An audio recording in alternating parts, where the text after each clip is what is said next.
Sometimes justice doesn't need a courtroom. It only needs patience and the perfect dinner table to serve it. He always loved an audience. Easter dinner was no exception. The table was dressed in pastels and pride.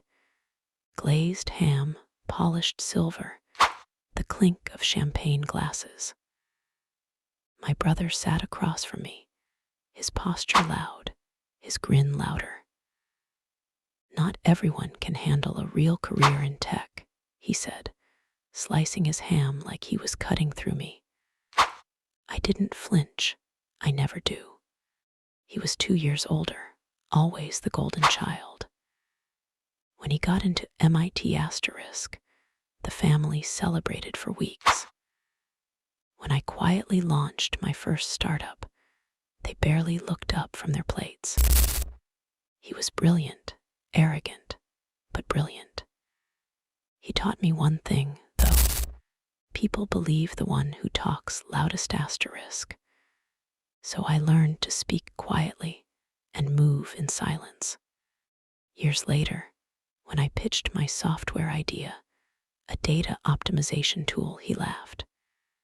"Cute," he said, "but serious engineers are working on real problems."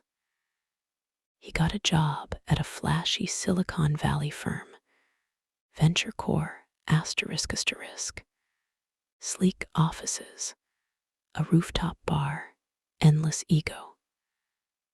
I stayed home, building code at a dining table that doubled as a war room. What I didn't tell him was that Venture Core was my target. The first crack appeared 2 years later. My startup, asterisk Solentech, started winning contracts that Venture couldn't. We were asterisk asterisk leaner, smarter, faster asterisk. He dismissed it as luck. I dismissed him as noise. Then I found out Venture had quietly tried to copy one of our algorithms. His signature was on the document. My own brother stealing my code. That was the moment I stopped loving him. But I didn't rage. Rage is for amateurs asterisk. I collected data, emails, timelines, patterns of internal theft. I built a strategic case, a map of his downfall. The first move was subtle. Leak enough innovation to draw Venture Core's attention to a asterisk asterisk fake acquisition trail asterisk asterisk. I let them think we were struggling financially. A planted interview here, a delayed press release there, all smoke, no fire. They bid hard. They offered partnership talks, and my brother boasted to the family that he'd save my company.